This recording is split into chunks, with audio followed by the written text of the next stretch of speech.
Facebook, there's some people that say God, they're out there begging for. You know what? I don't even think that's possible. Not possible.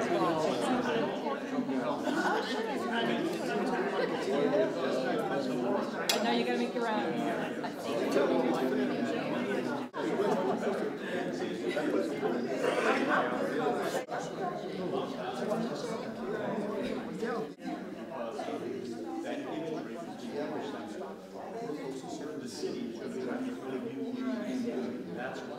Well, I looked at for the young guy, and he voted in the city voted last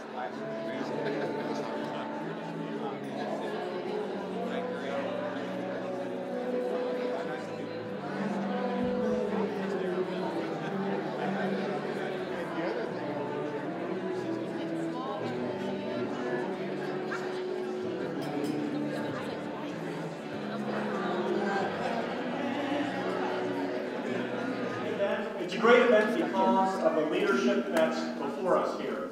You know, a lot of people say that it takes a community to raise a child. Well, it takes the leadership throughout the community to raise a city. And Denton has been moving in the direction from being a great town to a great city for several years. And a lot of that has to do with the leadership that is right in this room.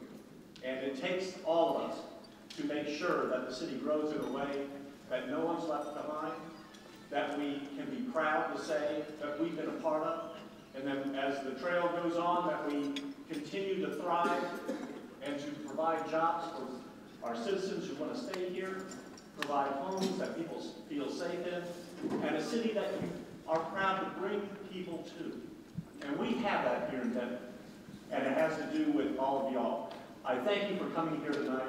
I appreciate the Black Chamber of Commerce, its focus, its caring, its heart, its intelligence, its creativity.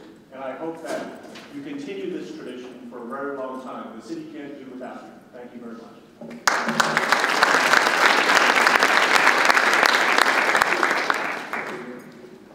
Thank you. Oh, that mic got a lot higher than he was there. Thank you, Mayor Burrows. At this time, I'd like to call on Dale Kimball from Adatku, who's going to bring our invocation.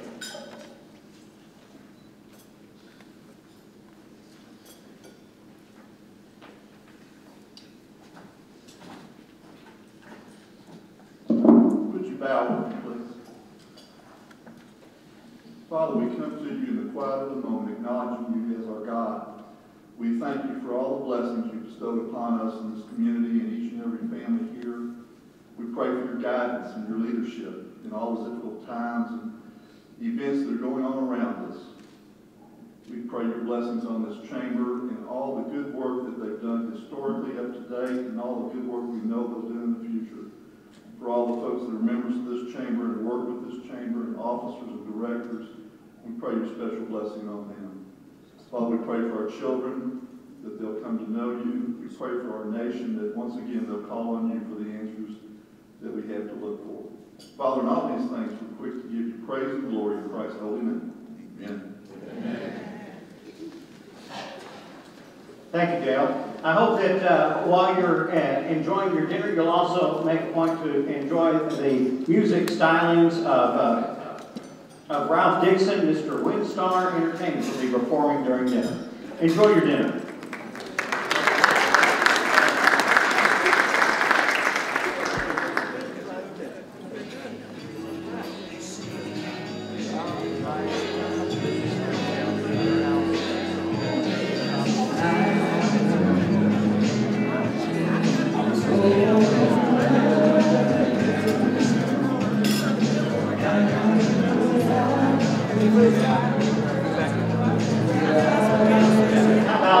Mr. Entertainment from Windstar, Ralph Dixon.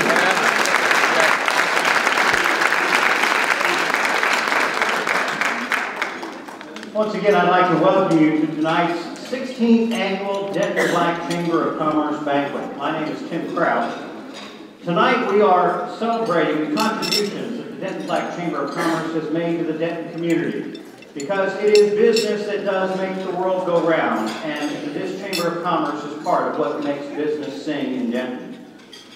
At this time, I'd like to call on Reggie Hill to just put a bite of food in his mouth. Reggie, take your time. I'll vamp, okay? Reggie is going to acknowledge some of the guests and officials that we have here tonight, as well as our host. Reggie.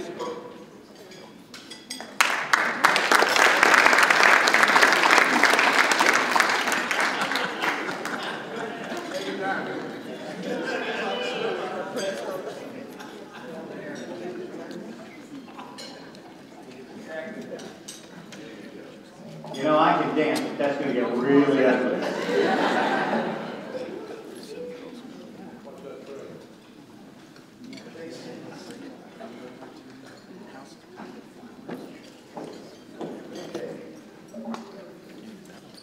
Here I am again. All I gotta say is this dinner was very good. I'm gonna say this. How is everyone doing tonight? That's all I want to know. How is everybody doing tonight? I'm gonna be like a Marine Sergeant. I can't hear you. Okay, because you other know how to enjoy yourselves. I want to say this. Let's give a special thanks to Unity Food Service tonight.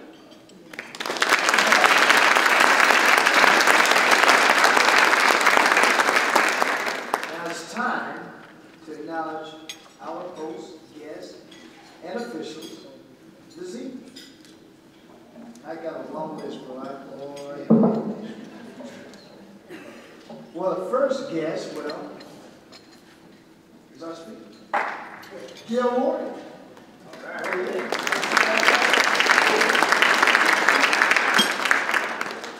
Fred Moore, the group, I guess y'all stand, we're part of the Fred Moore group. Y'all for president today. That's beautiful. That's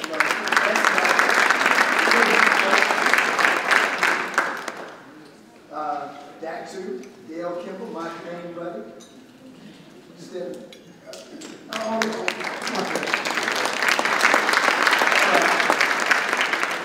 And I say, he's my Kimball, he was afraid they did him fine. But, UNT table, Herbert Todd. Please.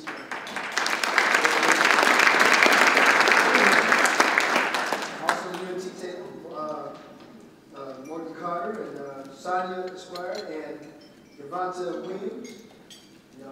President, stand up.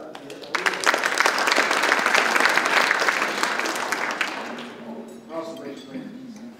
I had to raise him up because he's part of college engineering, which that was part of my curriculum, computer science.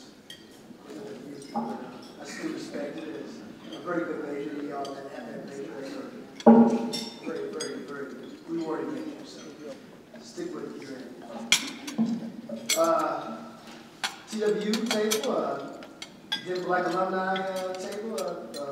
I guess Brandon Floyd and Siku Clark. Please stand.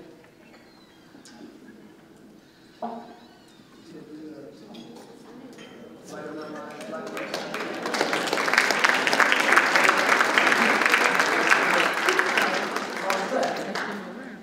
also the student body president of the TWU, the student body, standing in. Okay.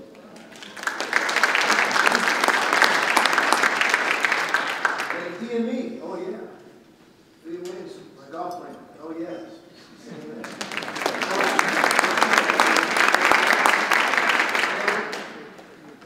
Mark Burrows, our mayor, our beloved mayor.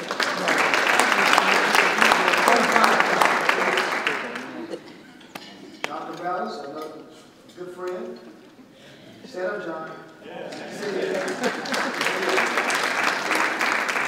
Dalton Gregg, City Council. Kevin Rowe, Kevin, come on. Camp Mayor Pro Tem.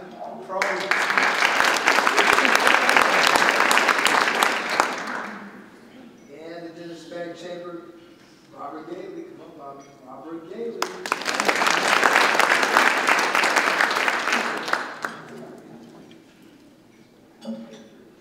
Here we go, NCTC, Roy, Colbers.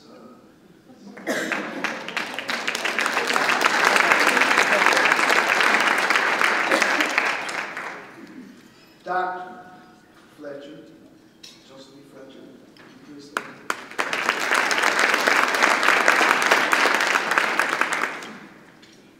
My friend, because about my business a lot, she's a very good customer. Priscilla Sanders, I've served in.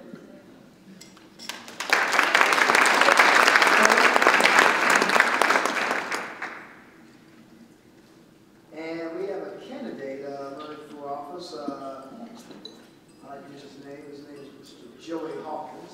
Joey, will you please stand up?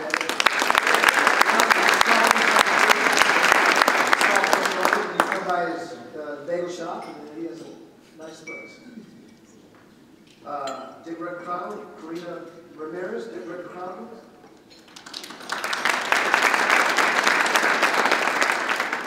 DCTA, Christina Ferrara. Jennifer, is she there? Also, the Chamber of Commerce, I want you all to please stand up. Oh, yes. Yeah, I'm talking about that.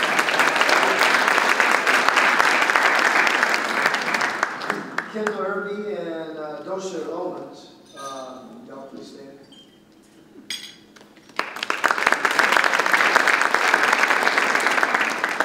Richard Ross, Brittany Massey, y'all please stand.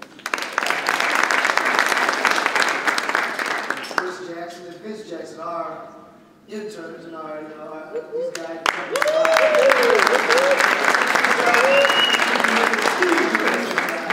And we'll pass the torch, we'll say,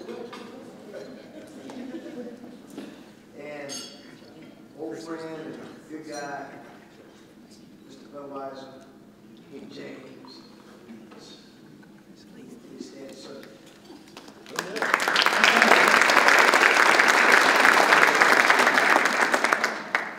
NAACP board, y'all stand, come on now. You got a lot of, come on.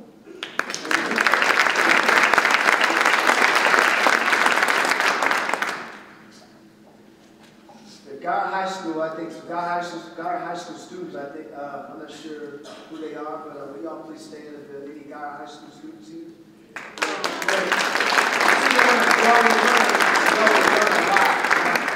For the guests, so listen, ears out. Brian Fogel of James Wood Cadillac. Brian.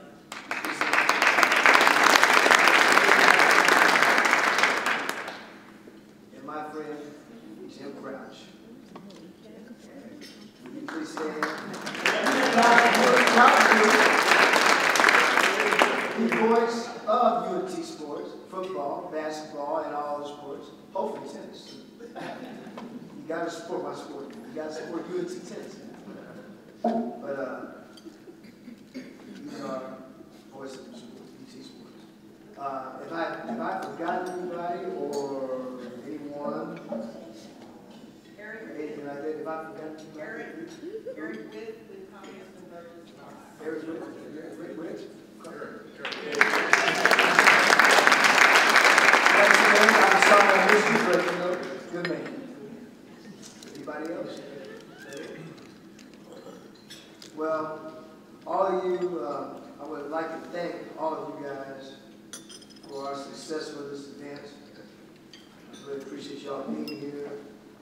I wish y'all continue to be here for next year, the next couple of years,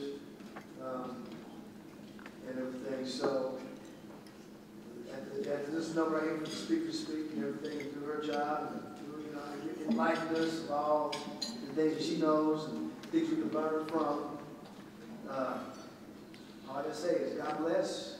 You all have a pleasant and beautiful night.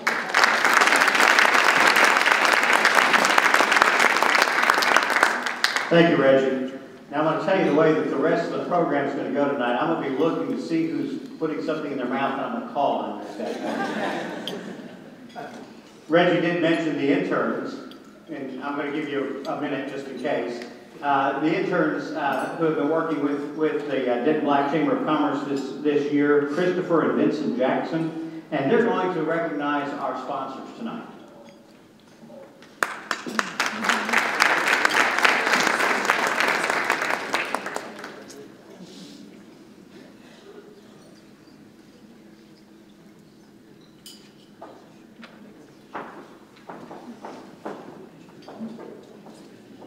Good evening. Can y'all hear me all right? Yeah. All right. As you heard, my name is Chris Jackson. I'm an intern here at the Denton Black Chamber of Commerce. And you can say that I know a little something about sponsorships. I'm actually a student at the University of North Texas, so you can say that my mom and dad sponsor me right now. And as my parents would say, you know, good help is hard to find. We would like to take this time to thank some very special people who came through and allowed for the Denton Black Chamber of Commerce to be able to put events like the 16th Annual Banquet and the Blues Festival on, as well as other events. We'd like to thank our major sponsors, City of Denton and Hot Funds, our Blue Angel sponsors, Denton Park and Recreation. We would also like to thank Daku Credit Union, Denton Recycle, the Greater Denton Art Commerce, Council, the Denton Record Chronicle, the Denton City Police Department, the Texas Art Commission of the Arts, Bill Order Ford, Denton Municipal Electric, the Texas Presbyterian Hospital of Denton, JimAustinOnline.com, the Holiday Inn Express, Budweiser, the Denton Black Chamber of Commerce,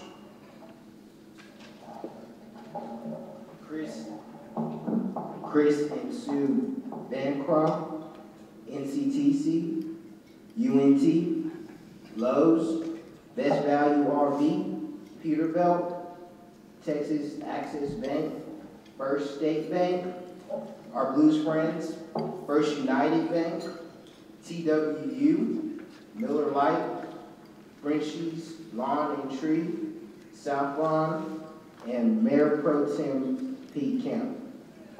I'll give it for our sponsors.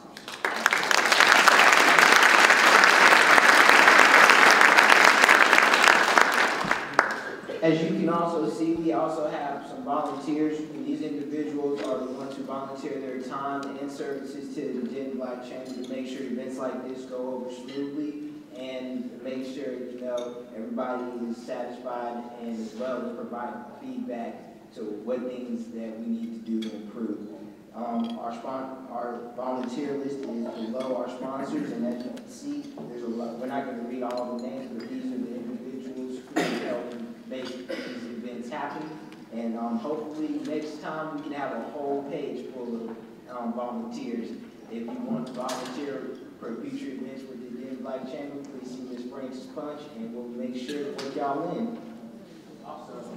Also, if you would like to be one of our sponsors or partner with us, all funds are welcome. Thank you again. Y'all look great this evening, and thank you for allowing us to serve you.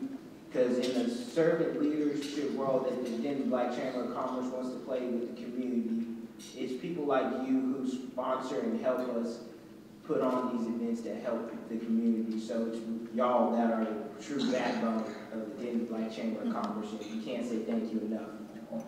I'd like to thank you for your time.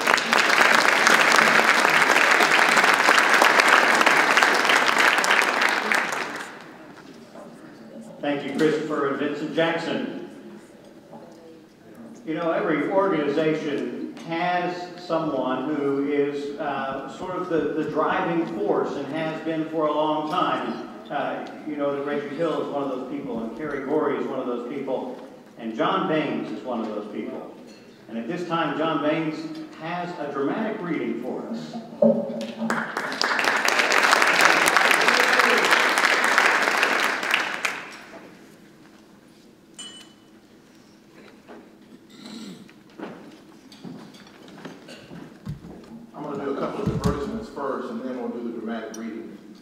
For those of you who have the interest, we have in our booklet a listing of all the sponsors, in case you didn't see it. So if you would like to be one of our sponsors, we look forward to your name being in there next year. Let's see, we're going to do something with the Blues Festival right now. We're going to look at a new website, an interactive website that we've just put in place, and we'll take a few minutes here. And we'll also have a little video, about a 5-minute video, showing the event. It's one of the flagship events for the Denton Black Chamber of Commerce. And we'd like for you to enjoy it with us here at the school. You'll notice, Ron, is it going to move or am I going to just do the talking? Okay. Okay, I'll be talking. All right. Ron's doing the video back there. You'll be able to see just about everything. We've made a substantial investment to upgrade our website, and we invite you to look at our website and spend some money on the website. And hopefully we'll have pictures. One of the things we'd like to do is, within the next few weeks, we'll have this event. And you know, Daniel, where's Daniel? Daniel and I attend church together, and he's a very good photographer, good friend of mine, and so he's going to put some photos there, and then Ron will have some video there. So we invite everybody to look at yourself, and invite your friends to look at that as well. Thank you. This coming Blues Festival this year will be Saturday the 21st and Sunday the 22nd of September at the, okay, oh, Ron's going to play the video. Thank you.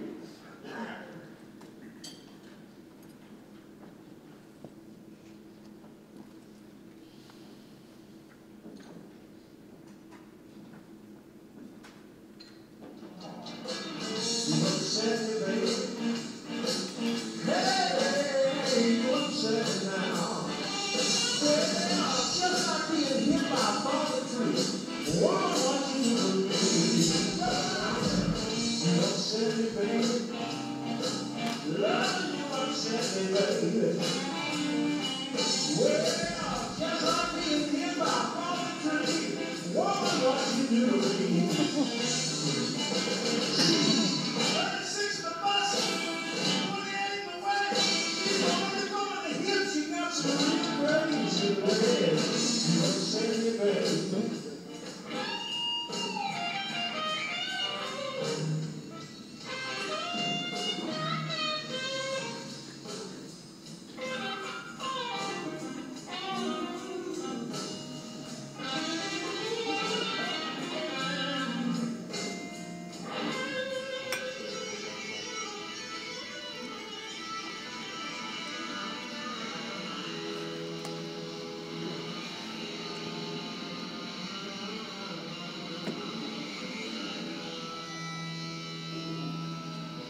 also have sponsorships available. And the next thing I want to talk about is our upcoming seminar is called Healthcare 102.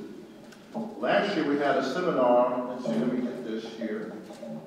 You can follow along with me.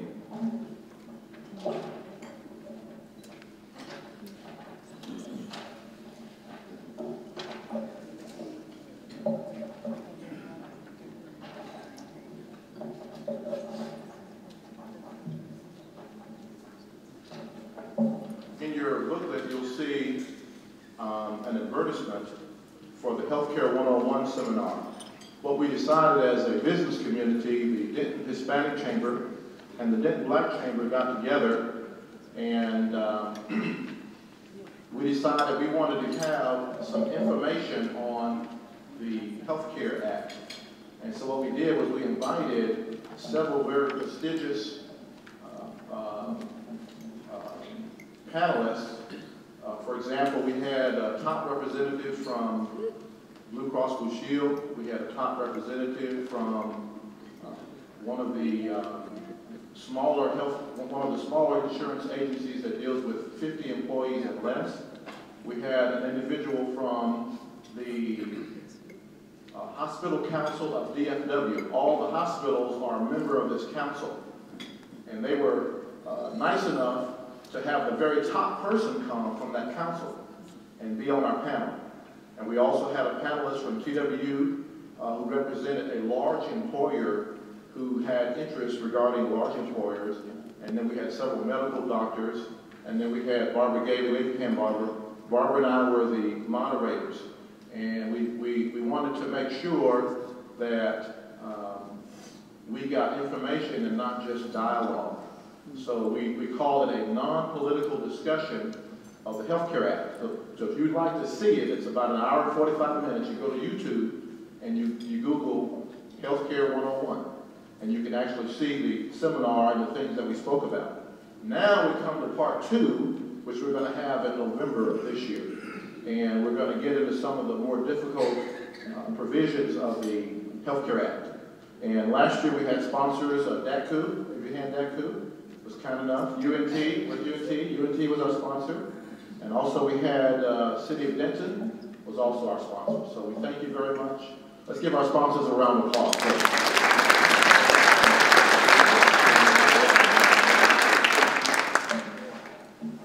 Now I have to channel my Tim Crowd to see if I can do this dramatic reading.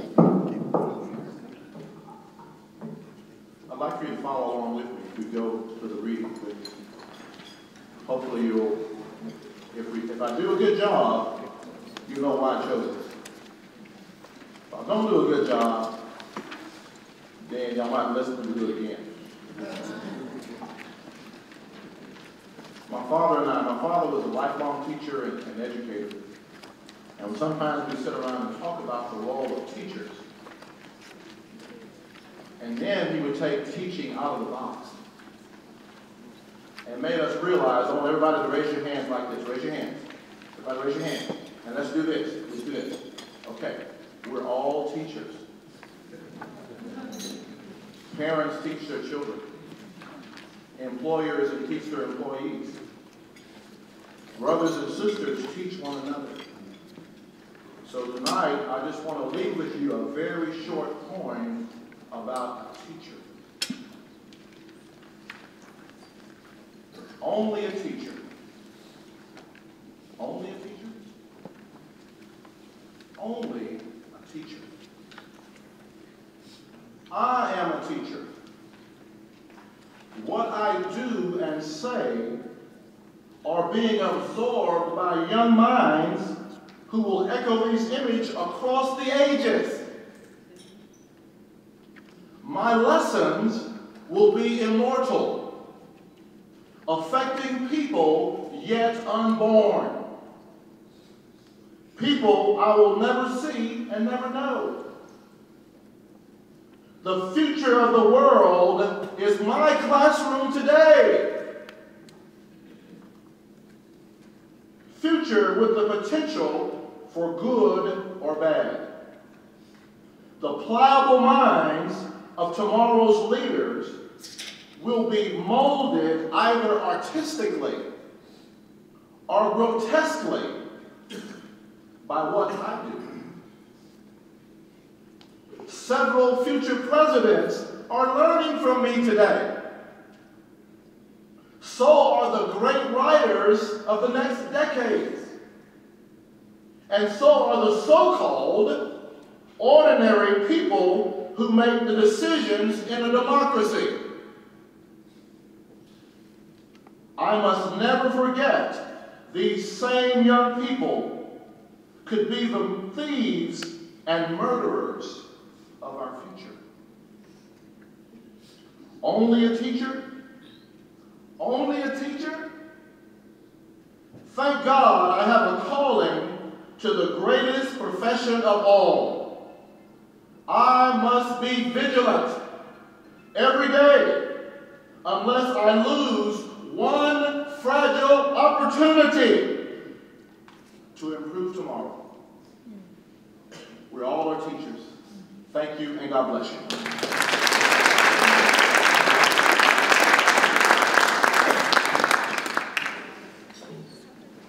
And from this point forward, I'm going to be channeling John Banks.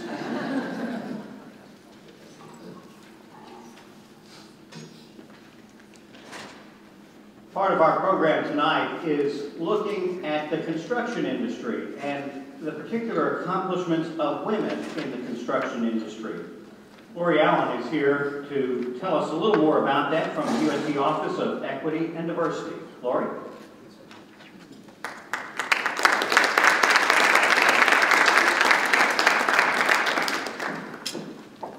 Good evening, everyone. How are you this evening? Great. Well, I am proud to talk to you today about women in the construction industry. I had an opportunity to learn more than what I ever thought I would learn. And I am more prouder tonight of being a woman because we have accomplished so much. So, the construction industry for women, from a historical perspective, has been seen in a non-traditional role. The United States Department of Labor defines non-traditional occupations for women as those occupations of 25% or less of the total employment. While there is limited information about women participating in the construction industry, some records date back to the 13th century in Spain where a group of women worked as day laborers, and my hat is so off to them right now. In 1953, 16 women formed Women in Construction of Fort Worth, Texas, right here. They were already working in the construction industry in various roles. Later on, they changed their name to National Association of Women in Construction to broaden their outreach efforts. According to their website, it is an international association that promotes and supports the advancement and employment of women in the construction industry. Now there are over 150 chapters represented throughout the world. According to their website, women make up just 9% of the industry, and 76% of them hold sales or office positions. Between 2005 and 2010, the number of women in the industry dropped by close to 275,000. It is important that we introduce our young women to those non-traditional occupations and provide the guidance and support and resources for them to live out their passion. Today, we are celebrating the accomplishments and recognizing the path that many women have traveled to achieve their success in the construction industry. I tell you this now, there is a woman in this room who is building our future one brick at a time. So it is most definitely my pleasure to be here tonight as we will listen shortly from Ms. Gail Warrior. Thank you so very much and have a great evening.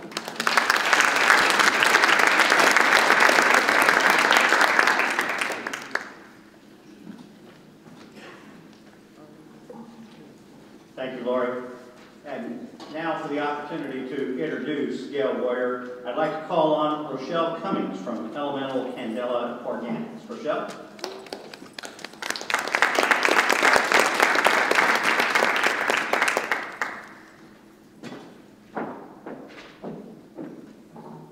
Good evening, everyone. How's everybody doing?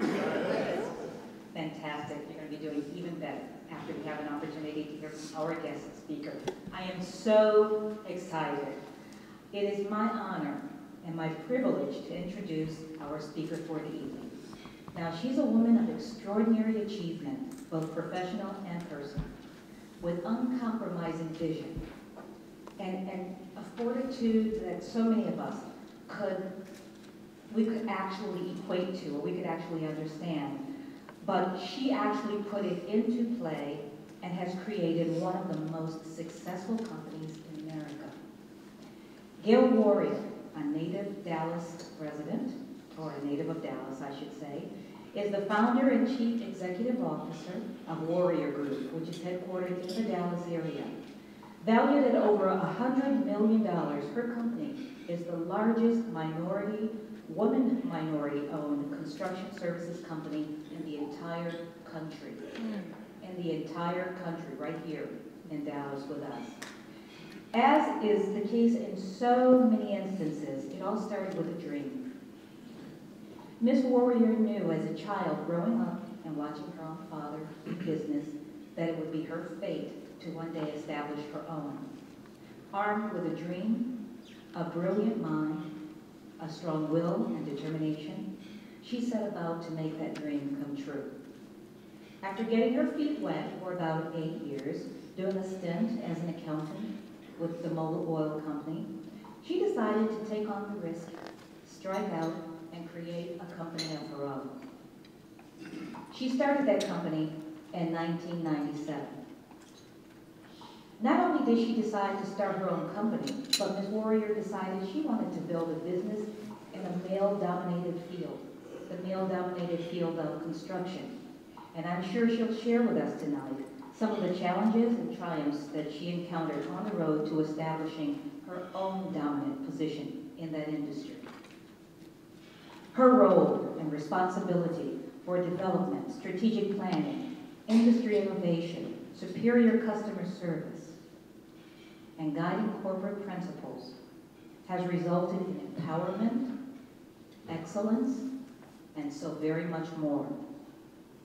In recognition of her many achievements, Ms. Warrior has received literally far too many for me to go through or to list for you. But just to give you a taste of them, she's received recognition as the top African-American-owned business, Construction Company of the Year, Woman of Excellence, Minority Small Business of the Year, Top Woman Entrepreneur in North America, Top 50 Fastest Growing Women-Owned Business in North America, BE, Black Enterprise Magazine's Top 100 Industrial Service list.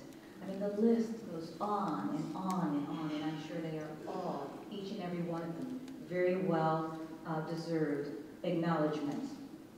But equally important to Ms. Warrior has been serving and giving back to the community. And that includes assisting in the development and aspirational fulfillment of others. And for those reasons, she founded and serves as board chair of the Heart of a Warrior Foundation, which provides educational enrichment programs during the summer for underserved children. She also hosts an annual Warrior Small Business Academy, which is designed to provide insight and guidance to other aspiring entrepreneurs in the construction business. And finally, she also leads a mentor group for entrepreneurial women, bringing together a collective of business women for mutual support, advice, and guidance. I believe she has about 47 in her group right now. That's a large undertaking.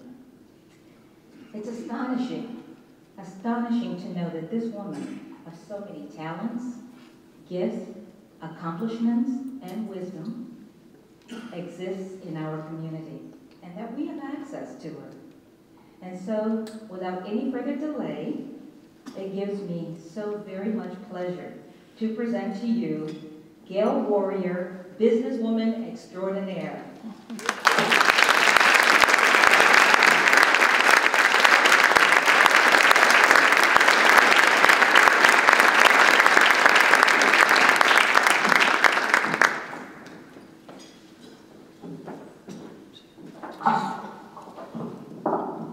Good evening. Good evening. Wow. Is she talking about me?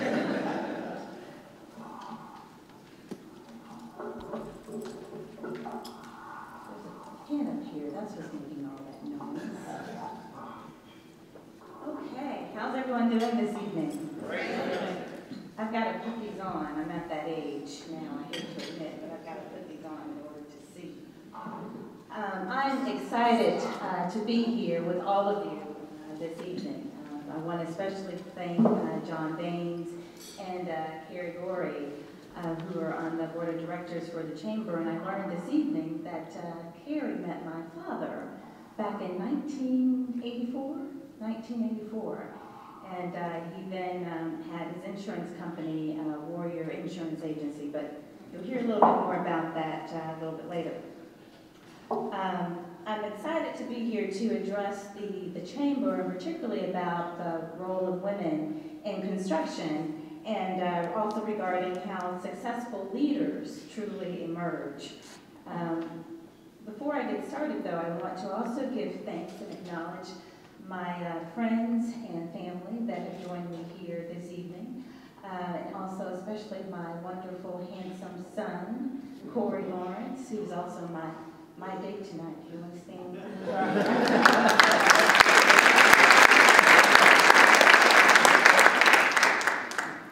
You know, being a small business owner and an entrepreneur, if you're in that seat, in that role, you know that it's a never-ending adventure. And being a woman of color in a male-dominated industry, well, it can bring and sometimes add a layer or two of challenges.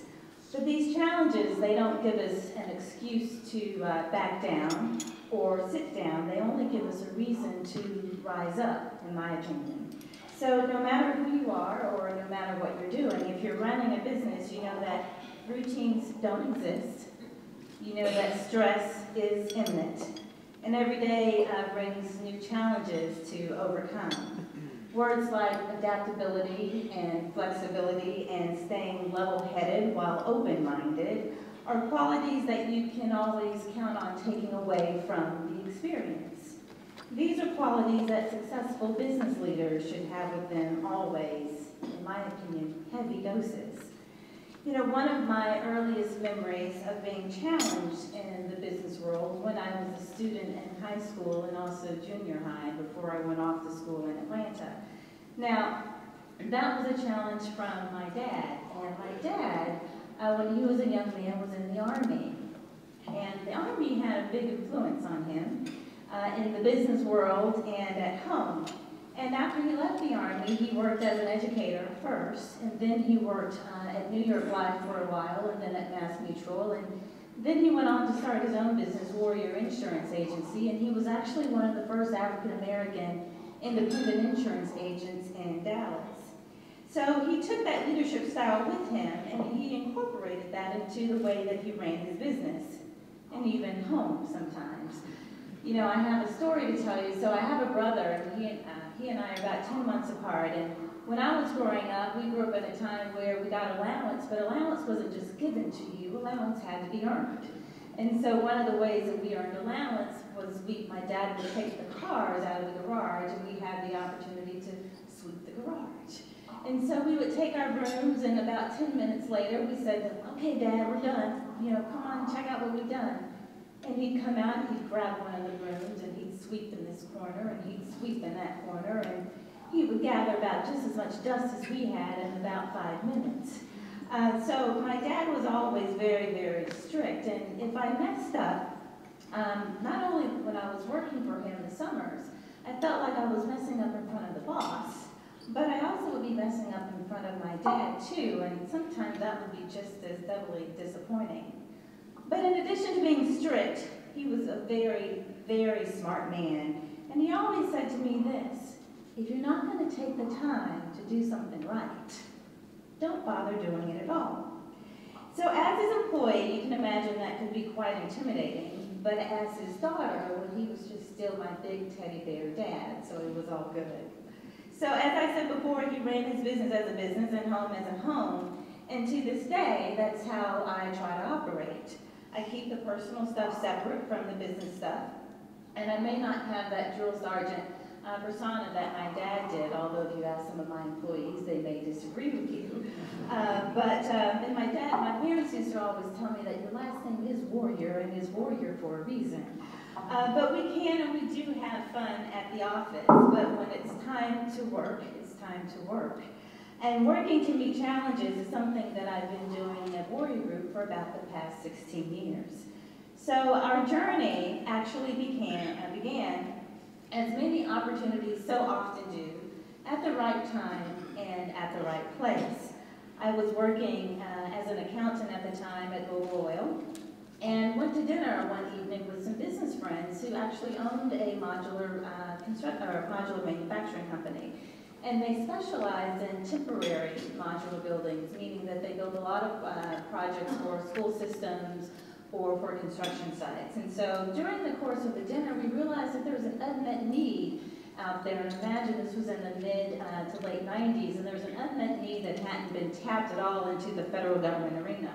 And so what happens when we come up with those great ideas? What do you start doing? You start brainstorming, you start thinking about all the things and that can happen and all the possibilities. And so the juices started flowing for us. And it's true that when we started, we didn't have a business plan.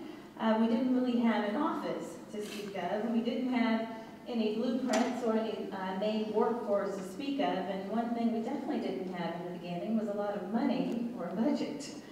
In fact, all we had was that napkin that evening with a bunch of jumbled up notes on it and great ideas for a business. But the one thing that we did have was a dream, and we had a vision for building quality modular buildings in the federal arena, and we wanted to be known as a trusted source with great product, quality product, wonderful process, and smart, talented people.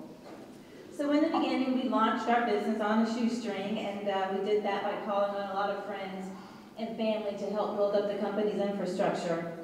And we borrowed some office space and actually some staff to start our emerging business. I remember one of our first employees was actually a cousin, and he worked a straight commission because we couldn't afford to pay him a salary, and he helped us with business development. And I also brought on one of my dear friends from Mobile Oil, who initially started out part-time in our accounting department. So yeah, the beginning was pretty challenging for us.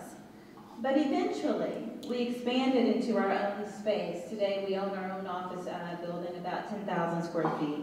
And we've developed a reputation for quality construction services with a real expertise in the government sector. So today, Warrior Group has grown into one of the largest minority-woman permanent modular construction companies in the U.S., and we have offices in DeSoto and San Antonio. So I've been working on this journey for about 16 years now, and it wasn't always easy, but it was always and is a learning experience. So if you would indulge me just for a few minutes, I'll share with you some of the lessons that I've learned along the way. So lesson number one is, you have to play the hand that you're dealt. So we all know that business runs in circles or cycles, right? And sometimes it's up, and sometimes it's down, and it seems like the past few years it's been more down than up. But business trends teach us about ups and downs all the time, and that things happen, good and bad. It's called life. Life happens, but when bad things happen, I always say that you can't crawl up in the corner and have that, oh, woe is me, or why is this happening to me type of attitude. Why? Because that's not how great leaders tackle challenges. So I don't know about you, but I know sometimes with juggling my career and community projects and my son's very busy life, I rarely have time to wallow in why me. I don't have time to point fingers or assign blame. I basically have to step back, assess the situation, and figure out how we're going to move forward from there. And then I dig in my heels, sometimes literally, and I get the job done. So I've also learned that you always have to take the high road, and it won't make the situation any better to try to push it on to someone else. Why not? Because that's not in the DNA of great leaders. Great leaders always take the hand that they're dealt, and they make the best of whatever comes their way. So that brings to mind one of my favorite reads, and it's a poem. It's a short story in the form of a poem, and it's called The Race, and it's by D. Groberg. And the power of this book is the realization that it doesn't matter if you win the race sometimes, and it doesn't matter how you ran the race, The point is that you get in the race and that you run. And so the book also tells us that it's better to try in life versus not trying at all. Because so many people give up on their dreams and they never live up to their full potential. Why? Because they never tried at all. You know, the fact is, and I truly believe this, that the biggest winners in business and in life became that way because they had some pretty huge losses along the way. And I'll give you 3 examples. You may have heard of this guy, Bill Gates. So before building his empire, he started a business called Data, which I've never heard of. And it went nowhere, which is probably why I never heard of it. And then he dropped out of Harvard. But his passion for computers and his vision for the opportunities led him to start that little company called Microsoft. You may have also heard of this guy, Colonel Sanders. Did you know that his famous secret chicken recipe, it was rejected 1,000 times before a restaurant finally decided to accept it?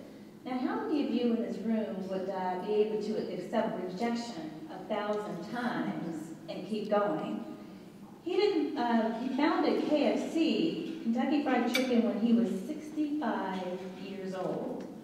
And then the last person, Frank Winfield Woolworth. Probably some of the students or the younger people probably haven't even heard of this person. But before starting the Woolworth Company, now Foot Locker, you've probably heard of Foot Locker, he worked at a dry goods store, and his boss, get this, his boss didn't allow him to wait on the customers because he said he didn't have the common sense to serve customers. So the Woolworth Company was one of the original, for those of you who don't know, 5 and 10 cent stores, and it was also the model for Sam Walton when he started Walmart. Woolworth eventually became one of the largest retail chains in the world. So what made them winners is that they never gave up on themselves, and they never gave up on their dreams. And when they got tired, or when they felt inept or incapable, they kept running the race. And I can tell you from my own personal story, sometimes it took a lot of sweat and tears, and sometimes more of one than the other to get to where I am today. I've learned a lot, and one thing I know for sure is that I'm still a work in progress. But a big part of what got me to where I am today is my attitude and my faith. And that brings me to lesson number 2. Be happy in what you do. Why? Because your exuberance is contagious. And so if you're like me, some of you may read a lot of business magazines, and you read a lot about passion and finding your passion and your dream and being able to pursue that. And if you're able, you're in a position, whether you're an entrepreneur or you're in corporate America, and you're pursuing your passion and your dream, well, then you've hit the jackpot. But for a lot of us, that's just a luxury. So whether you are an entrepreneur or whether you work for an organization, the focus should be on being happy in life. Focus on all of the great things that you have in front of you every day and work hard to make those things better. We spend so many hours in the workplace, right? 40, 50, 60. And if we're not happy, then our work suffers. And if we're not happy, then our colleagues, they don't get the support that they need. And if we're not happy, then our customer service isn't as good as it should be. So while my passion in life, I love health and fitness. And those that know me well know that some would call me a health and fitness fanatic. But what I do at Warrior Group, I dearly love, because when we have a finished product or even a project that's in process, it makes me extremely proud to see something with the Warrior name on it, and extremely proud to see my team of talented people making something that starts from dust into a wonderful structure. So whether you're running a company or working your way up the corporate ladder or dreaming of starting your own enterprise one day, you have to give it your all, 100%, or as my dad would say, 110%. Because the real happiness comes from within you and not from the company that you work for. And the real power and the pride and the happiness is what you bring to you every day. Number 3, count your blessings. Really count your blessings on the tough days. So I always remind people that the best thing about a really bad day, you know what that is? It's only a day. It's only 24 hours. And tomorrow always comes. And it's always up to us to make it a different day. And so remember, earlier I was talking to you about ups and downs. And you know, when you've had a really good day, you can't wait to get to bed and get up the next morning because you know you've got some exciting things getting ready to happen. But what happens when you've had a bad day? And you can't wait to get to bed and the morning comes faster than you want it to and you think, oh, I got to get up and do this all over again? So when we have challenges and issues, sometimes I call them bumps in the road, and it seems like the more challenges that we have, those bumps can get even bigger. But even on the toughest of days, that you always have to remember, and my mom used to always tell me this too shall pass. And that there is a reason why you're facing what you're facing, and there's always a lesson to be learned from the situation. The key is, are we going to learn the lesson? So it's important on those days to always remember to count the blessings that you know that you do have on hand. You know, on any given day, I might be in the air or on the road or in a meeting or on the phone, or my wonderful executive assistant, Dawn, is trying to squeeze more things on a 24-hour day. I think she thinks there's 25 hours in a day. And in between all of that, I might be fixing lunches or having dinner with my son or trying to find more quality hours in a day with him as possible. And then, of course, remember, there always has to be, for me, that time for exercise and personal meditation. And even with all of that going on every day, I'm always thinking about the challenges that's going on at Warrior Group and the opportunities that we need to jump on. And sometimes, yeah, that can feel overwhelming. So what do? I literally talk to myself, as long as I don't answer, and I remind myself that I am blessed to be doing what I'm doing, and I'm very blessed to be the mother of a wonderful, incredible, and handsome young son. And I keep the faith that God will never put more on me than I can handle. And I keep going, and eventually things turn around, because they always do, with a lot of hard work, sometimes a little bit of hustle, and focus. You find that things always start to turn your way again. So even in the toughest of times, I always suggest make a list of what is working. And it's my hunch that you'll find out that your list of what is working is always going to be much longer than the list of things that isn't. Number 4, be a role model to others. So being a business owner means that whether you like it or not, you're thrust into the spotlight sometimes. And it means that there are people that are always depending on you, and people looking up to you, and people are actually watching to see how you react to certain challenges. And it's important to act in a way that sets you up to become a role model for others, because even though you may not have volunteered for that position, sometimes it's one that just comes with the territory. You can set an example by listening as well. And I don't mean always just listening to people that agree with you. I mean, we've got enough people that will always agree to all of our ideas. I mean listening to people, and it's more beneficial to listen to people that have different viewpoints than you do. To me, that's one of the ways that we grow. And so once a month, one of the ways that we do that, I host a mentoring group for women. It's called Warrior Women. As you can see, I use my last name for quite a few things. And we discuss the trials and tribulations that we face as business leaders and as executives. And we're able to offer a range of solutions and advice for one another.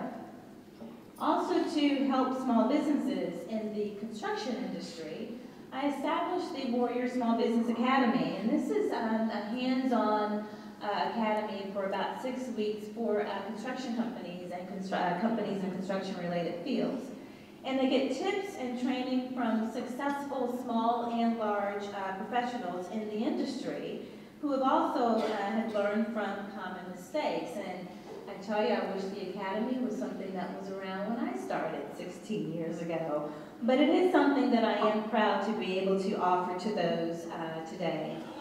So through these activities, being a role model provides the opportunity to encourage upcoming leaders to learn and from their the experiences of others as well. Number 5, be patient. You don't have to get big overnight. You know, one of my mentors reminded me of that lesson about trying not to get too big too quickly. And it wasn't until we were doing a project for Fort Bliss in El Paso that light bulb finally came on for me, because before that, we used to position ourselves as a turnkey construction company. And we would do the modular buildings, and we would also do the systems furniture, and we would, our tagline was, when you moved into your building, we would just give you your keys and your as-built, and everything would be in place. And we were spinning our wheels, chasing every single project that we could, and we really weren't winning enough of them. And I also realized, I don't like the furniture business. So we got the contract in El Paso, and what we realized is that we had something special to offer in the world of large-scale permanent modular facilities, and it became our core offering, and it made Warrior Group into something altogether different. As a matter of fact, over the past 4 years, we've built over 4 million square feet of permanent modular space. So instead of just going after any project that has big dollars to it, and sometimes projects that don't have big dollars to it, I learned not to try to be all things to all people. And as a leader, I had to learn how to be more strategic, not only in the types of projects that we went after, but the sizes of the projects that we pursued. And it's like the analogy of a cowboy, and I think I can use a cowboy analogy since we are in Texas after all. The analogy of a cowboy that's galloping down a hill, trying to get the very first cow that he can grab, and losing him in the process. Instead, we learned how to walk down the hill, take our time, round up all the cows that we could by being calm and methodical and very strategic with our thinking. So don't run after everything that you think of or everything that's brought to you. And I can tell you so many different ideas and business opportunities are brought to me every single day. Instead, walk steadily, grow real relationships, evaluate each opportunity and ask yourself, does this really jive or mix with my long-term objectives? Put in the time to create real advocates and build long-term success. Number 6, getting big, that's the easy part. Staying big, that's the challenge. So once you've herd all of those cattle, what happens? You gotta feed them, right? So success only comes when you're able to adapt. And you can only adapt when you open yourself up to new ways of doing things. And as you grow, you recognize that sometimes your needs change. So another example, IBM. 1970s, they were at the top of their game. And they didn't see the demand for personal computers. Imagine that. They thought, we're in Texas, bigger's better. But there's this little company again called Microsoft. They had something else in mind. And so look at IBM today.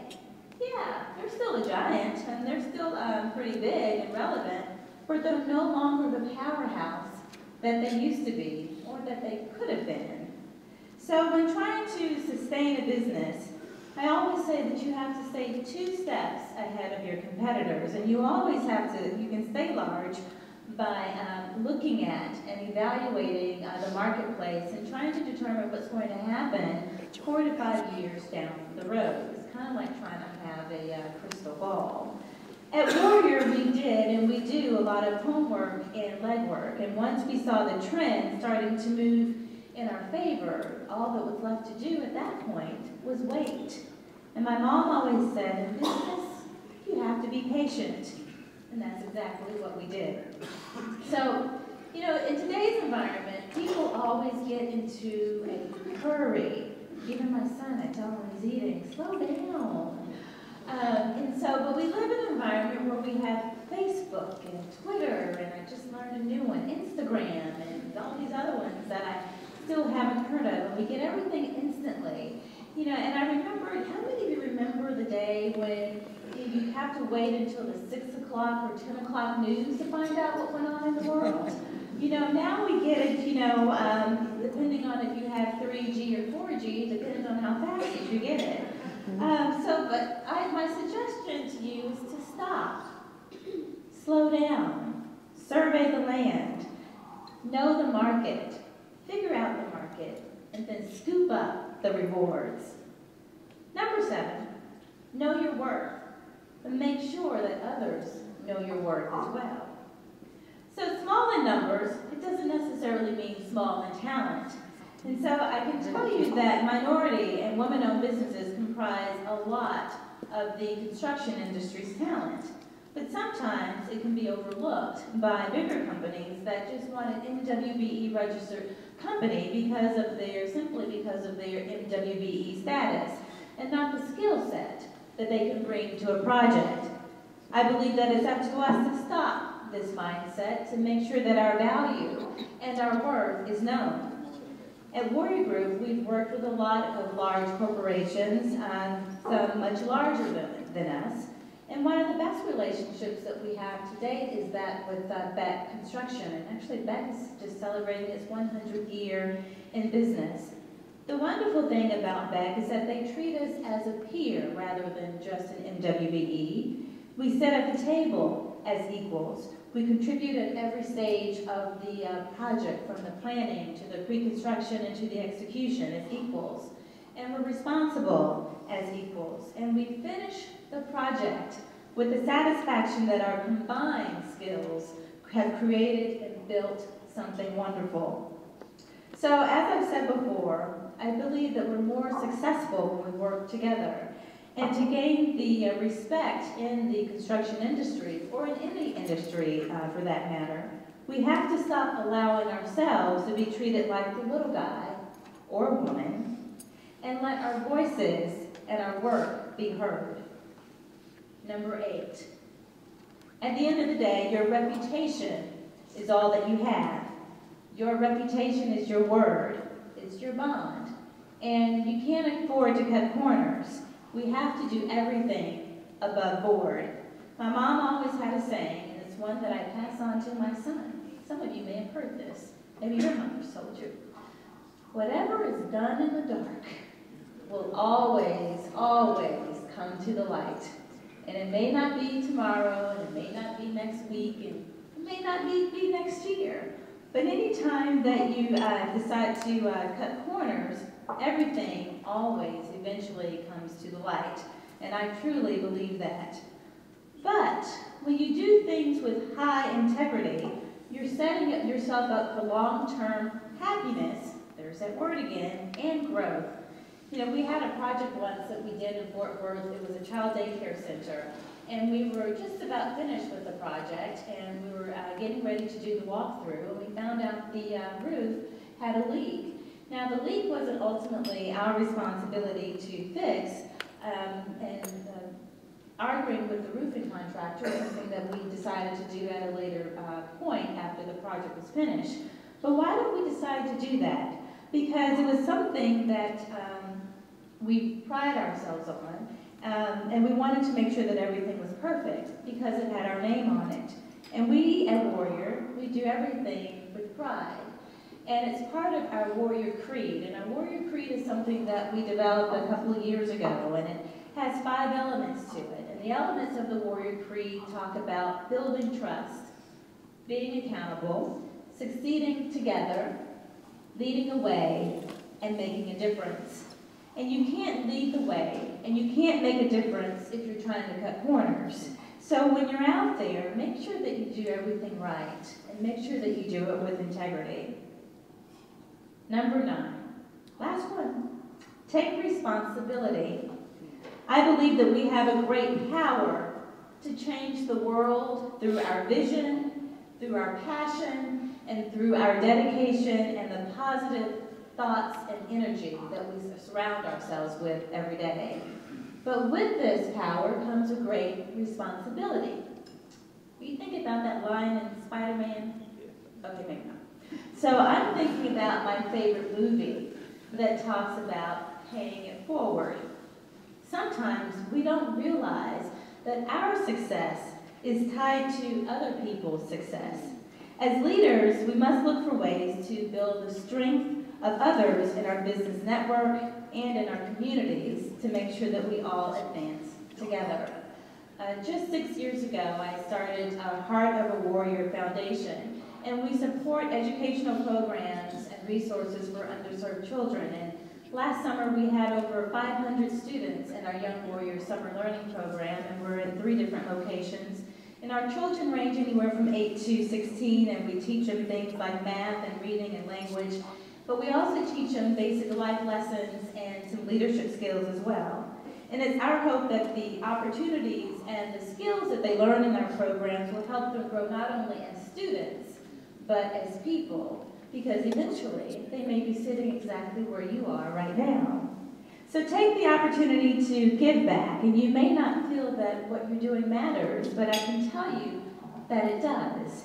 Everything that we do to impact the life of someone in a positive way always makes a difference. And the more we work together, and the more we support each other as business people, as friends, and as individuals, the more that I know we will make a difference in this world. So those are some of the lessons, and hopefully you've gotten some point of inspiration or motivation for some of those topics. These are things that have occurred to me in the last 16 years that I've been in business, and things that I try to take time to reflect on. And I know it's easy to get caught up in the day-to-day routines of life, but I believe that it's always important to periodically take a step back and remind ourselves of what's important in the bigger picture. You know, if you are an entrepreneur, you can relate to this, and you know that being an entrepreneur sometimes, although as fun as it may be, sometimes it's really not a big fairy tale. And if you are thinking about starting your own entrepreneur business, just remember that you don't always have the free rein to make your own hours. That is a myth. And as many of you already know in this room, that you have to work hard, if sometimes not harder than other jobs in corporate America when you are in charge. But why do we do it? We do it because we're driven. We do it because we're determined to be successful. And don't let anyone ever steer you from your dreams, especially if you're willing to put in the hard work to make those dreams come true. There's one other book that I want to share with you, and it's called The Dream Giver by Bruce Wilkinson. And I won't go into a lot of the details, but it's one of my favorites because it talks about a person by the name of Ordinary, and he lived in a land of familiar, and he had this burning desire to do something different with his life, and so he decided to step out of his comfort zone and had the wall of fear behind him. And you know what the wall of fear is? It's all of his family and his friends, and sometimes even himself, saying, you can't go do that. But eventually he did find his sanctuary, and then he would thrive in the land of promise. So finally, I want us to all remember all of the gifts and the opportunities that we have before us. I believe that we are a talented, fortunate, bold, blessed, and creative group of individuals who can do anything that we set our minds to. And if it doesn't always go the way that we want it to, reflect on the problem. Ask for help if you need it. Learn from the lesson and grow from it. It's important that we all learn to collaborate and talk with people from all walks of life. Not everyone will think like we do, but that's a good thing. You have to believe that the best things that we're going to do are yet to come. And you have to have faith that today's challenges will not last forever. One of my favorite gospel songs is, the lyrics go something like this. I don't feel no ways tired. I've come too far to turn back now. Nobody told me the road would be easy, but I don't believe you brought me this far to leave me. The true measure of a great business person, a great artist, a great humanitarian, or even a great athlete is not the gifts that they're bestowed with, but it's what they choose to do with them. So lastly, I will leave you with this challenge. What can you do today that will make a difference for you or for someone else tomorrow? How are you going to better yourself in the days ahead so that you can bring more happiness to you and your world? What are you going to risk that pushes your own personal boundaries? Again, I just want to say thank you for inviting me out this evening. I wish all of you much success in all of your business endeavors, whether you're an entrepreneur in construction or if you're working in the corporate ladder. And I look forward to seeing all the wonderful, great things that I know we will all do in the future. Thank you.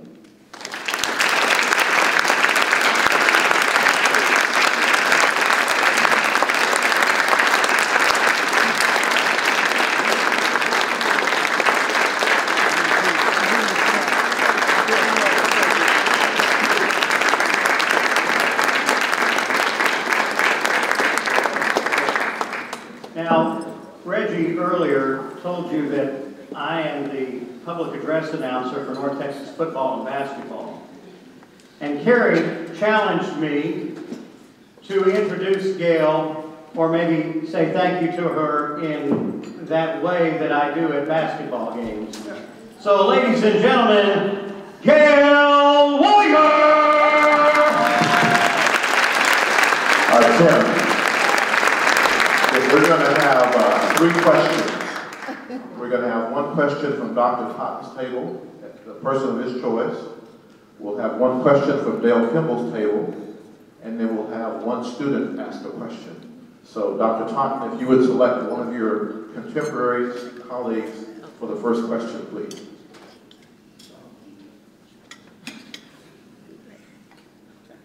So, do you make a list daily of your blessings? You know, I don't make a list daily, but I do make a list at least once a week. I live by lists. I juggle and balance so many different things on a day-to-day basis that if I don't have a list, then I get lost. So yeah, I do make a list quite often. Okay, Dale, would you get someone from your table, please? My question would be, all of your experience, what would you say was the greatest triumph for you to overcome in 16 years in a minority business? You know, I think the greatest triumph for me so far, there was a project that we did in Chicago, and it was for the VA. And we lost. We thought we were going to make maybe about 5–6% margin on that project, and we ended up losing hard cash close to $1 million. And at the time, I'd only been in business for about 6 or 7 years, and we were still very, very small. And so losing that type of cash had a tremendous impact, and we literally, for a while, you know, we kind of went, you know, rob Peter to pay Paul just to stay in business. And I remember bringing on a guy who was a turnaround consultant type of guy. He had been there for about 30 minutes, and he came to me after looking over all the financials and everything, and he said, "Okay, I've got a recommendation for you." He said, "My recommendation is that you just file bankruptcy and start over, because there's no way that you can turn this thing around." And I sat there, and I listened to him, and I said, "You know what? Then you don't know me, and you don't know my determination and my drive." And I did. I turned it around, and I realized that had I listened to him, then I wouldn't have been able to grow the company to the point where it is today, and I definitely wouldn't be standing here talking to you right now. And so that's why I always tell people that, you know, when you have that dream and you know what your value is and you know what you're capable of, don't let anyone ever tell you what you can or what you cannot do. And the last question. Hello. My question is, How did your professional experience as an accountant help you when you were going to start your own business? And what advice would you give to young students who might not know what they want to do now, but have a passion for something and how to follow that dream? Okay, what was the first part of that question? How did your professional experience as an accountant help you be able to start your own construction company and be successful? Well, you know, I love numbers. And I remember when I was in undergrad, and my accounting professor, I would always be, it was myself and another friend of mine, we were both accounting majors together, and we used to race to see who could turn in our accounting papers first. And I would always get an A, and one day I got a B, and I was devastated. And so my professor said, you know, you need to slow down. But I will tell you that my degree in accounting and the tenure, the time that I spent working in corporate America, prepared me for being in business. I can also tell you that being able to work with my dad in high school and in college, both of my parents were a huge influence on me. My mom was always that person, you know, who was always in our corner telling us, you know, make sure we finish school and that you could never get enough education, which is something I'm always telling my son now. But being in business in corporate America and having an opportunity to work with my dad definitely prepared me for business today. What I would tell young students that are wanting to start a business or trying to figure it out, when I finished school, I didn't know. I thought I knew what I wanted to do. And when I finished undergrad, I took Russian as a foreign language for 4 years, believe it or not. And I thought that I was going to go and over to Russia for a stint, maybe work for an accounting firm. And unfortunately, life does have some strange twists and turns. And my dad got ill, and so I ended up coming home and working for Mobil Oil. And so I worked in corporate America, but I knew that that's not where ultimately I wanted to be. I mean, when you grow up in an entrepreneurial family, you know, it's kind of hard to think that you want to be in corporate America all your life. But I didn't know that it was going to be construction. But being in the construction industry and having the background that I have, I think prepared me a lot for knowing how to grow and scale the business.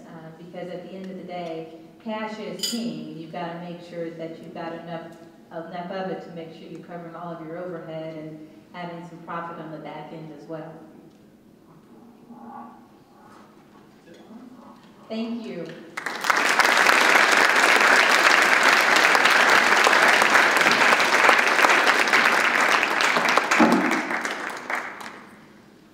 Earlier, I said something about the Black Chamber of Commerce being part of what makes Denton sing. And that's going to be literally. John? Yes.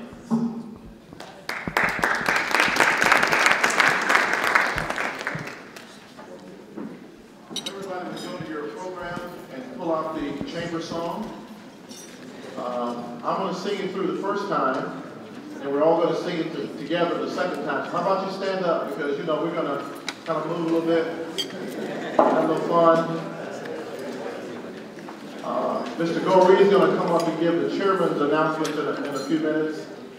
And afterwards, do we have the wobble, Mr. Winstone? So we're going to wobble a little bit for a few minutes. We're going to, do we have electric slide? So we're going to electric slide for a little bit. Y'all don't leave if you want to just kind of get a little exercise. We got the exercise queen here, Miss Warrior. Hopefully she'll slide with us and wobble a little bit. Everybody got the chamber song? Okay, here we go. I'm going to sing it through for you the first time, and then you'll join me the second time. Just to give you a little background on this song, I was a member of the Big Chamber for 6 years. I've been with the Black Chamber since its inception. And también cuando yo crecía en la ciudad de Houston, yo estudié español durante mis días en la escuela elementaria. Consigue mi español hasta la universidad y también cuando yo vivía en Europa, en mis viajes a Sudamérica, México y los otros países también.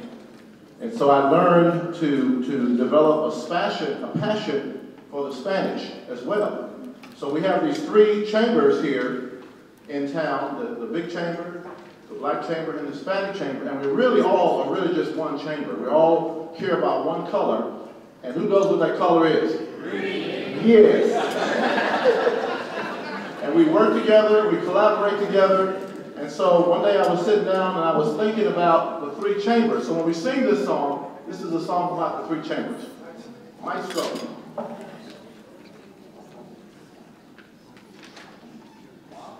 Oh, no. Respect. Respect. We'll wobble after the program's over.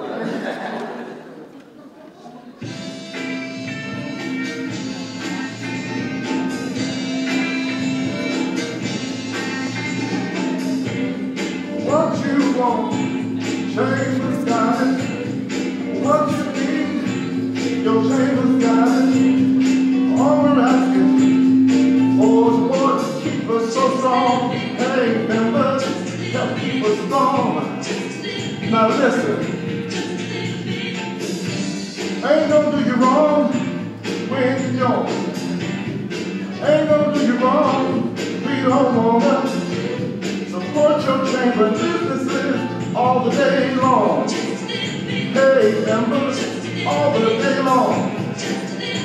Now listen, help the members make that money. All we're asking in return, honey, help us, help others when the day is done. Yeah, members, when the day is done. Now we get to the jam a little bit. You want to see jam? Come on. Come on, come on. All right now.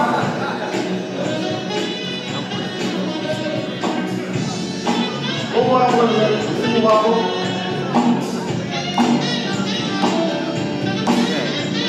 Ooh, remember, are making money. Guess what? It's not that fun. That's what makes communities so strong. Yeah, we want to see strong. Support your chambers, you will see. Impact on community. Support your chambers, you will see. Good things for you and me. Ow! All the chambers need your support. They really need some help. Keep on fighting, and just a little time, and we ain't lying. We need your support, and that's respect. Okay, now it's your turn. On your mark, set.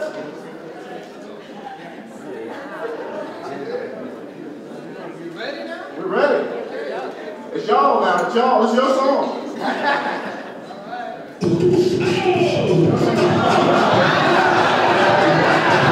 Respect, you gotta respect the second time.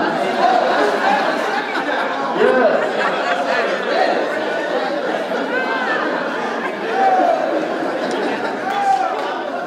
Here we go. Glad y'all having fun. Thank you. We're almost done. Yes.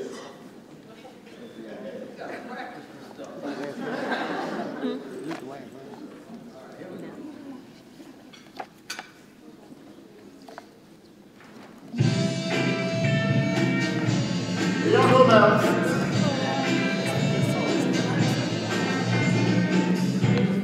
What you want, chambers got it.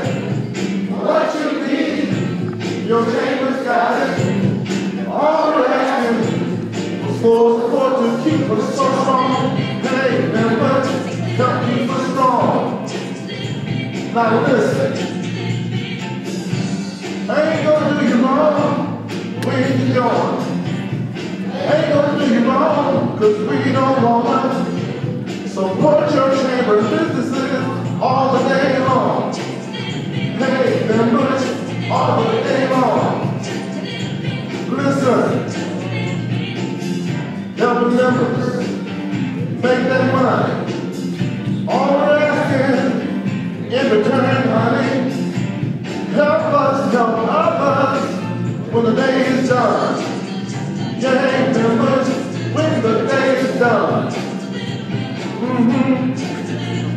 go.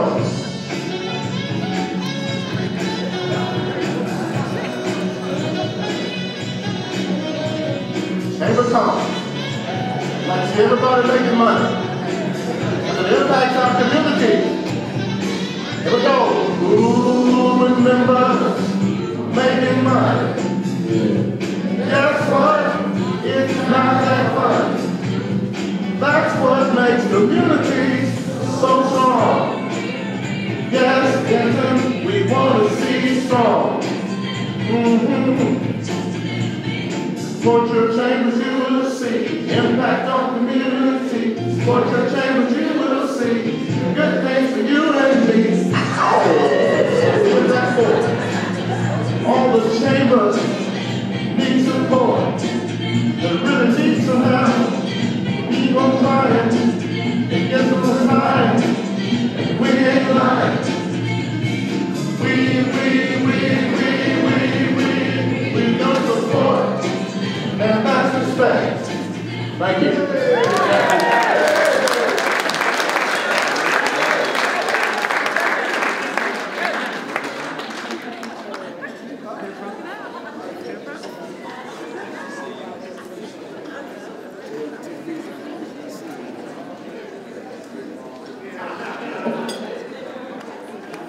And now the chairman of the Denton Black Chamber of Commerce, Carrie Gorey.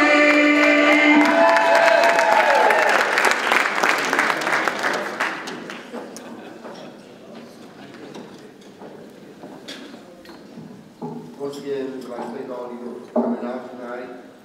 Before we go any further, I'm going to ask the warriors to grace us again with their presence on stage.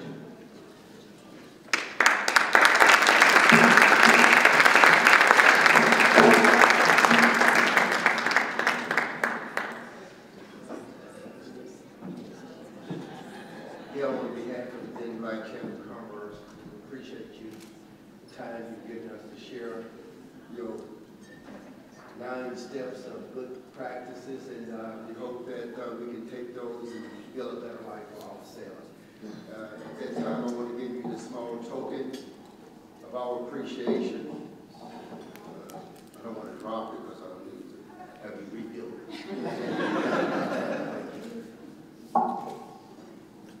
Thank you.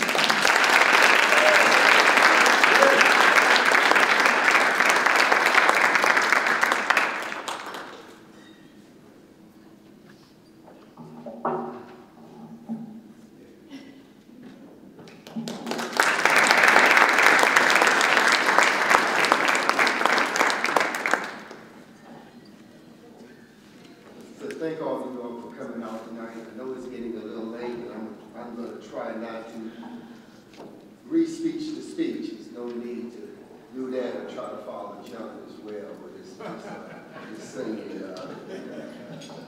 I'd like to thank those individuals that make this possible, to help my job, help me do a good job, and make my job easy. That's my board of directors. I'd like to first recognize our president, Reggie Hill.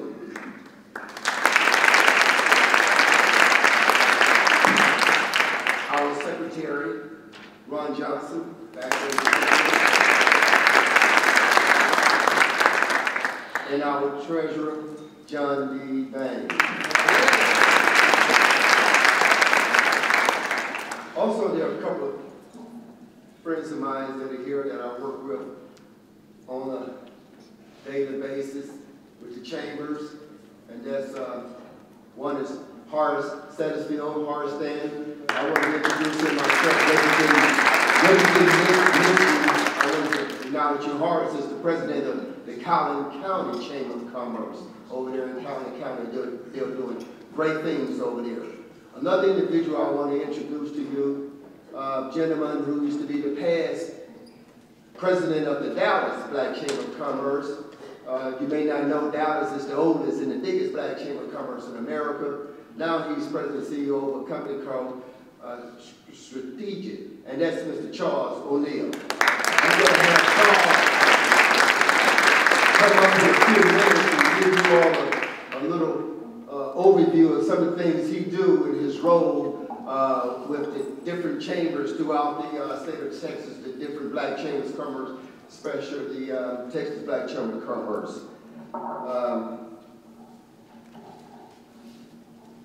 Well, Gail said it's not easy, to be a small business owner in the state of Texas, or to be a black small business owner in the state of Texas, a minority women-owned business in the state of Texas, or anywhere in America. Press release. On Monday, February 25th, will become a red letter day for African Americans and Mexican Americans in Texas, when the statewide business organization representing their interests made history by signing memorandum of cooperation with over a dozen state agencies. This was a historical event that happened. Three of us were down there, myself and Ron in Austin, Monday and Tuesday.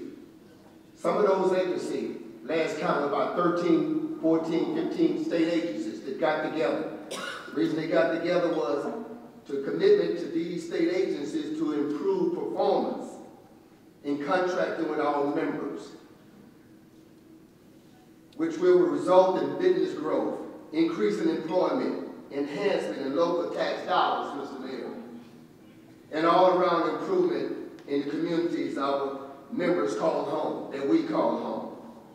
Some of these agencies were Texas Tech University, University of Texas Systems, Texas Department of Insurance, Texas Tech Care Center, Texas A&M University System, Texas Comptroller of Public Affairs, Texas Facility Commission, Texas Department of Correction, Texas State University, Texas University of Austin, Texas Health and Human Services, Texas Department of Transportation, and Texas Community on Environmental. Why are these agencies doing that?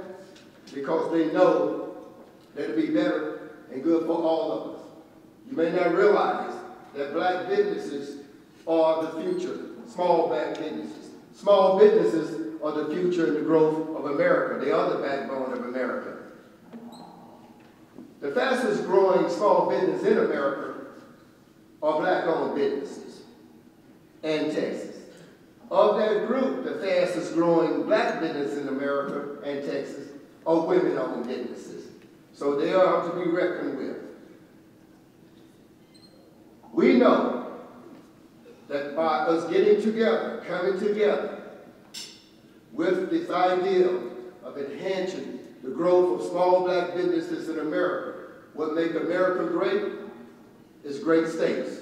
What make great states great are great cities. What make great cities great are small businesses. Small businesses require small black businesses. Small black businesses mean a better than Black Chamber of Commerce.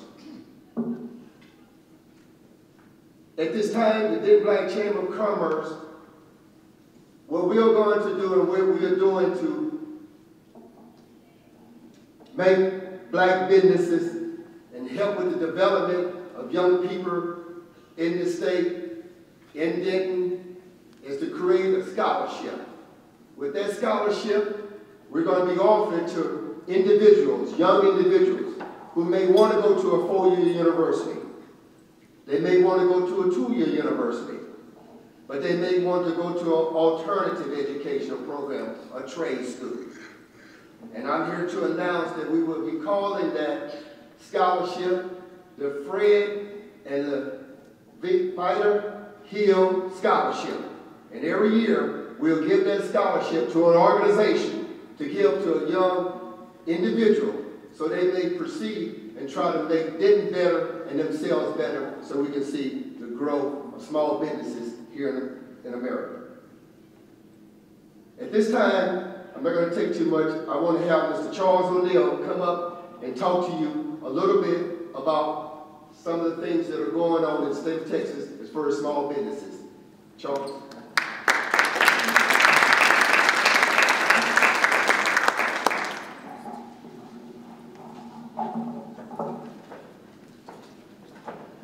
Good evening. Thank you, Mr. Chairman.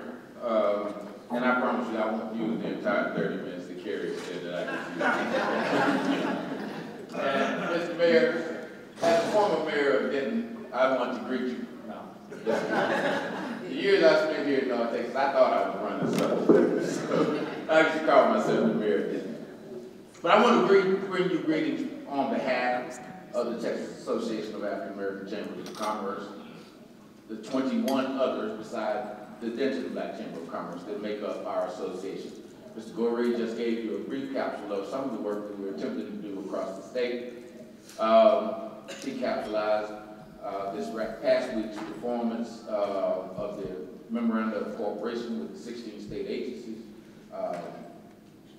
How critical is it that we have organizations like this? The state of Texas in the last biennium spent $15.3 billion. African American owned businesses earned 1.63%.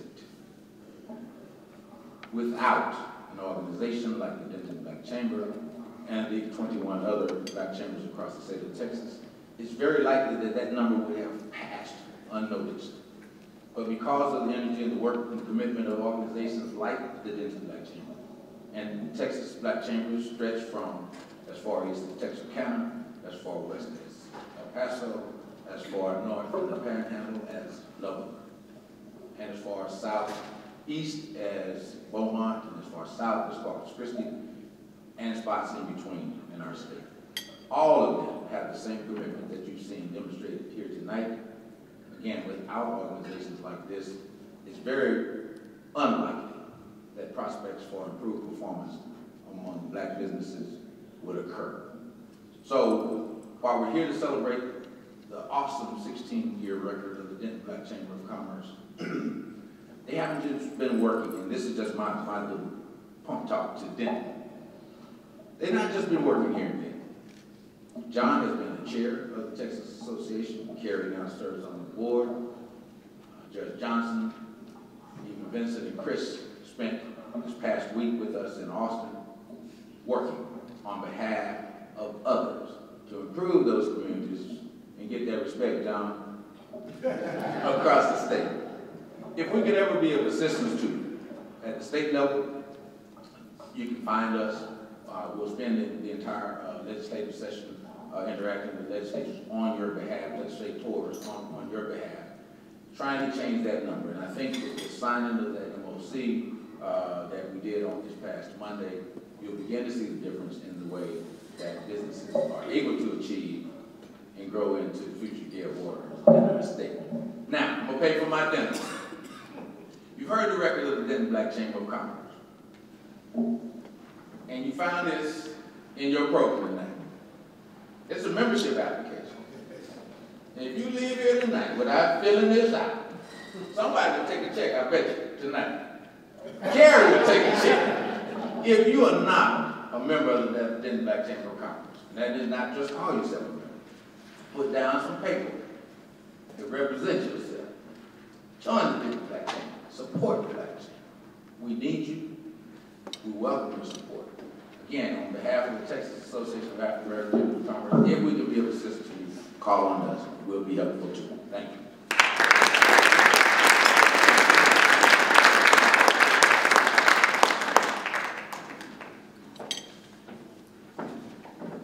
Once again, we want to thank everyone for coming out.